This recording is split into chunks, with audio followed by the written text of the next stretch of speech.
Welcome to Netfolios YouTube channel.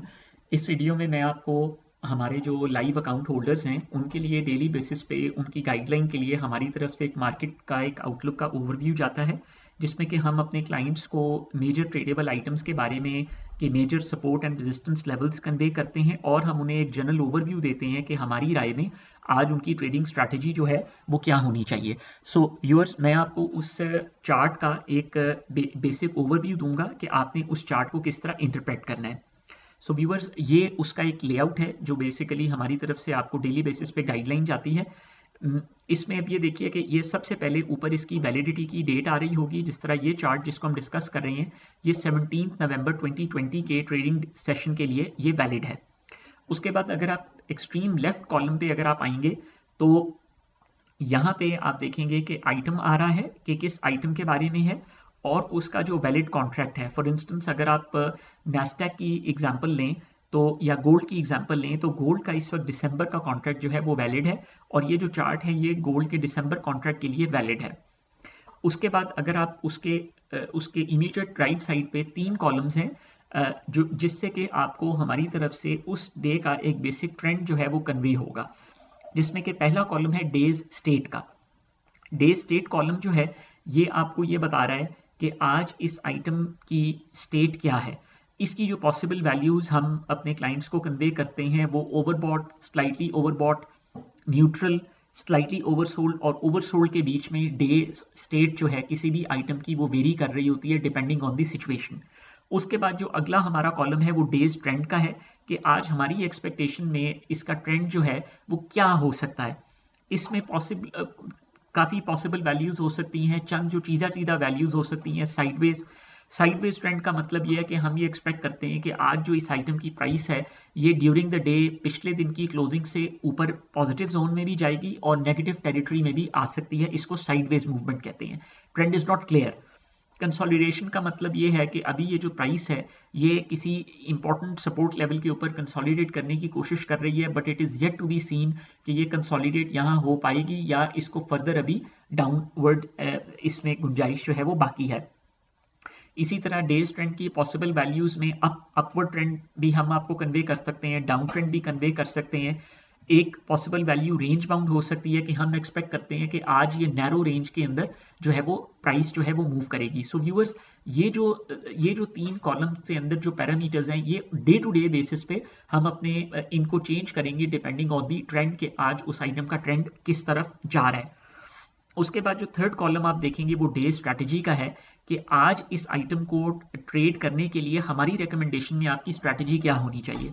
उसमें जो possible values जो हम हो सकती हैं उनको हम डिस्कस कर लेते हैं। जिस तरह अगर आप इसमें आपको टॉप पे एक नज़र आ रही होगी sell on strength and bye.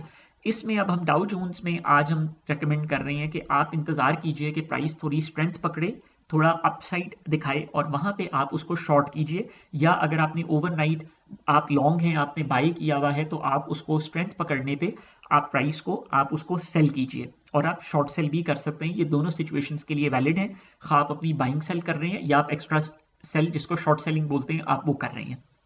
इसी तरह आप नैस्डैक के केस में हमने रेकमेंड किया कि आप स्कैल्प कीजिए। स्कैल्पिंग का मतलब ये है कि अपने ट्रेड को ब्रेक इवन करने के बाद आपको जहां भी एक मिनिमम रीजनेबल प्रॉफिट हो रहा है आप ट्रेड से एग्जिट कर लीजिए। आपको ट्रेड को बहुत ज़्यादा होल्ड नहीं करना चाहिए। सिल्वर के केस में हम रेकमेंड कर रहे हैं कि buy on dip and then sell, यानी आप पहले इंतजार कीजिए प्राइस नेगेटिव टेरिटरी में जाए, जब डिप ले तो आप डिप पे उसको बाय कीजिए और जो ही प्राइस इंप्रूवमेंट की तरफ जाती है तो आप उसको सेल कीजिए। इसी तरह नेचुरल गैस के केस में हम रेकमेंड कर रहे हैं क्लाइंट्स को कि वेट फॉर डायरेक्शन, यानी अभी इसकी डायरेक्शन क्लियर नहीं है तो इसमें ट्रेड ना करना बेहतर है। इसके अलावा पॉसिबल वैल्यूज जो हो सकती हैं, फॉर इंस्टेंस हम स्टे लिक्विड का सिग्नल आपको जनरेट कर सकते हैं कि आज आप लिक्विड रहें, कोई कुछ ट्रेड मत करें फला आइटम में, so on and so forth. So ये जो बेसिकली जो 3 कॉलम्स हैं इसमें स्ट्रैटेजी, ट्रेंड और स्टेट, डे की स्टेट ये वेरी करेगी ऑन डेली बेसिस। उसके बाद अब हम आते हैं ये जो ऑल इंपॉर्टेंट वैल्यूज हैं इसका अब आप लेआउट समझ लीजिए कि इसको आपने चार्ट को इंटरप्रेट करना है। जो पिवट के कॉलम से आपने इस चार्ट को रीड करना स्टार्ट करना है। सो पिवट का मतलब ये है कि पिवटल प्राइस वो प्राइस है कि जो प्राइस के आज के दिन में अप ट्रेंड या डाउन ट्रेंड को डिटरमिन करेगी। कोई भी आइटम जिसकी प्राइस प्रिवेलिंग प्राइस जो है वो पिवट से ऊपर चल रही है तो हम एज्यूम करेंगे कि ये अप ट्रेंड पे है या इसका ट्रेंड आज स्ट्रॉन्ग है। कोई भी किसी भी आइटम की प्राइस जब अपनी पिवटल प्राइस को ब्रेक कर दे या उससे नीचे ट्रेड हो रही है तो हम एज्यूम करेंगे कि आज इसका ट्रेंड वीक है या डाउनवर्ड है। अब अगर प्राइस जो है वो पिवटल लेवल से ऊपर चल रही है, उससे ऊपर चल रही है, तो उस सूरत में आप ये जो 3 रेजिस्टेंस लेवल्स हैं आप इनको रेफर करेंगे। सो प्लीज होल्ड ऑन जी।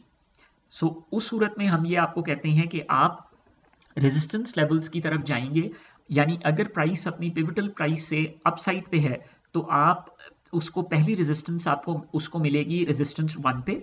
अगर ये ब्रेक करती है प्राइस तो इसका मतलब ये है कि प्राइस फर्दर स्ट्रॉन्ग है और ये रेजिस्टेंस 2 की तरफ जाने की कैपेसिटी रखती है। अगर रेजिस्टेंस 2 पे भी प्राइस जो है वो मजीद ट्रेंड स्ट्रॉन्ग है तो हो सकता है यू कैन एज्यूम कि अगर रेजिस्टेंस 2 भी ब्रेक होती है तो रेजिस्टेंस 3 तक प्राइस अप ट्रेंड की तरफ जा सकती है। अब हम इस एग्जांपल को गोल्ड के ऊपर अप्लाई करते हैं कि गोल्ड का 17 नवंबर के लिए जो पिवटल प्राइस है वो 1896 है। सो अगर गोल्ड की प्राइस 1896 को जो ही क्रॉस करती है तो इसमें कैपेसिटी है 1902 के करीब टच करने की। अगर 1902 भी विद अथॉरिटी क्रॉस होती है और प्राइस यहाँ सस्टेन करती है तो अगला जो प्राइस को रेजिस्टेंस मिलेगी वो 1910 के करीब मिलेगी। अगर 1910 के ऊपर भी प्राइस जो है वो इसको भी इस रेजिस्टेंस को भी ब्रेक करती है तो यू कैन एक्सपेक्ट कि प्राइस 1916 1917 की रेंज में भी जा सकती है। सो हम क्लाइंट्स को ये रेकमेंड करते हैं कि कोई भी आइटम जो अपनी पिवटल प्राइस से ऊपर ट्रेड हो रहा है उसका ट्रेंड उस दिन के लिए स्ट्रॉन्ग है या अपवर्ड है तो आपकी स्ट्रैटेजी उसमें पहले बाय करके उसके बाद सेल करने की होनी चाहिए। कुछ ट्रेडर्स ऐसे होते हैं जिनकी इंक्लिनेशन या सिर्फ बाइंग या सिर्फ सेलिंग की तरफ होती है। उन क्लाइंट्स के लिए हमारी रिकमेंडेशन ये होगी कि अगर कोई आइटम अपनी पिवटल प्राइस से ऊपर चल रहा है तो उन्हें एटलीस्ट किसी एक रेजिस्टेंस लेवल तक प्राइस को अचीव करने का इंतजार करना चाहिए और उस स्टेज के ऊपर उसको शॉर्ट सेल करना चाहिए इफ एट ऑल, ताकि दे कैन एक्सपेक्ट कि उसके बाद उन्हें प्राइस जो है वो डाउनवर्ड भी ट्रेंड मिलेगा ड्यूरिंग द होल डे, क्योंकि 21-22 आवर्स ट्रेडिंग होनी होती है and prices generally tend to move in waves. तो आप उन वेव्स को जो है वो अवेल कर सकते हैं और ये चार्ट जो है ये this is all about availing the small movements in the market के आप मार्केट की छोटी छोटी मूवमेंट्स को कैसे अपने बेनिफिट के लिए यूटिलाइज कर सकते हैं। एक प्रैक्टिकल एग्जांपल फॉर इंस्टेंस अगर इसकी इंटरप्रिटेशन में मैं ये कहूँ कि अगर आपको गोल्ड जो है वो 1911 1910 की रेंज में आपको मिलता है, सो आप ये वो प्राइस लेवल है कि जहाँ पे पहली बात तो ये है कि आपको अपनी कुछ बाइंग जो आपने ओवरनाइट या लो लेवल्स पे की हुई है आप पहले तो उसको ऑफलोड कीजिए और ये वो प्राइस लेवल है कि जहाँ पे आप कुछ शॉर्ट सेलिंग भी कर सकते हैं। अच्छा व्यूअर्स, ये तो हमने बात अभी तक कवर कर ली जो अप ट्रेंड के लिए। अब हम डिस्कस करते हैं डाउन ट्रेंड को। जैसा कि मैंने कहा कि जो पिवट पॉइंट है ये सेंट्रल वैल्यू है उस दिन के लिए। सो अब हम इसी डिस्कशन को रिवर्स करते हैं और अब हम डिस्कस करते हैं कि अगर किसी आइटम का जो उस दिन का ट्रेंड है वो डाउनवर्ड या वीक है फिर आप क्या करेंगे और ये चार्ट आपको कैसे उसमें मदद देगा। अब अगर गोल्ड की प्राइस जो है वो 1896 को ब्रेक करती है तो हम एज्यूम करेंगे कि अब प्राइस जो है वो वीक हो गई है, उसने वीकनेस शो की है, तो अब price is likely to come down.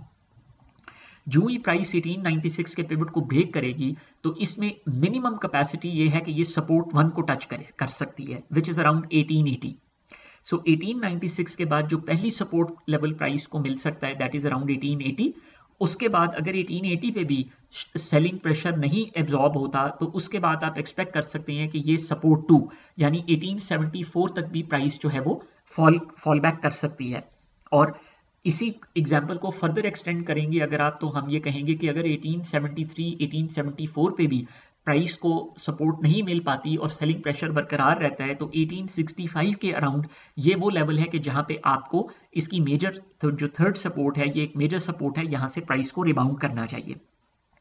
अब इस सूरत में आपको प्रैक्टिकली ट्रेड आप कैसे करेंगे कि जो ही पिवटल प्राइस ब्रेक होती है तो पहली बात तो ये है कि आपको लॉन्ग नहीं होना चाहिए। as soon as the pivotal price is does not sustain तो आपको लॉन्ग नहीं रहना चाहिए, प्राइस ने वीकनेस शो कर दी है। सो आपको पहली बात तो ये करनी चाहिए कि आपको अपनी लॉन्ग पोजीशन को स्क्वायर कर देना चाहिए। और यहाँ पे अब हम डिस्कस कर रहे हैं कि अगर आपने पिवटल पॉइंट ब्रेक होने के बाद या किसी भी रेजिस्टेंस लेवल्स पे आप शॉर्ट करके आप वेट कर रहे हैं, तो अगर पिवट भी ब्रेक हो गया है तो आप इंतज़ार कीजिए पहली सपोर्ट के आने का। पहली सपोर्ट के करीब अगर आप देखते हैं कि प्राइस सस्टेन कर रही है, तो पहला काम आप ये कीजिए कि जो आपकी शॉर्ट सेल पोजीशन है आप उसको कवर कर लीजिए। और अगर आप देखते हैं कि वहाँ पे प्राइस जो है वो रेजिलियंस शो कर रही है और सस्टेन कर रही है, तो ये वो सपोर्ट लेवल्स हैं, सपोर्ट 1, सपोर्ट 2 एंड सपोर्ट 3, ये वो लेवल्स हैं कि जहाँ पे आप बाइंग का चांस भी ले सकते हैं, यानी आप पहले बाय करके वेट कीजिए। यू कैन एक्सपेक्ट कि ये सपोर्ट लेवल से प्राइस एक अपवर्ड रिबाउंड या रिट्रेस करेगी towards the positive side. Viewers, यहाँ पे मैं आपको ये बताता चलूँ कि ये जितना चार्ट है ये बेसिकली क्लाइंट्स की असिस्टेंस के लिए है, उनको ट्रेडिंग में मदद करने के लिए है।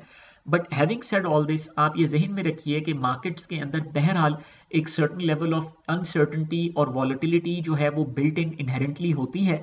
सो ये चार्ट जो है ये एक को हरफ आखिर नहीं है, आपने बेसिकली ये चार्ट जो है ये आपको असिस्ट करेगा ट्रेडिंग डिसीजंस को लेने में। सो इस वीडियो में हमने कोशिश ये की कि जब ये चार्ट आप इसको कंसल्ट कर रहे हो तो एटलीस्ट आपको as a client, as a net holder client, आपको ये पता हो कि आपने इस चार्ट को इंटरप्रेट कैसे करना है। एंड वी होप कि इस वीडियो ने आपके कॉन्सेप्ट्स को किसी हद तक क्लियर किया है। अगर आपके फर्दर कोई भी क्लैरिफिकेशंस हैं, प्लीज़ डू कॉन्टैक्ट अस, हम आपको फर्दर इसकी इंटरप्रिटेशन में कोई भी इबाहम है उसको हम क्लियर करेंगे। Thank you very much for your time.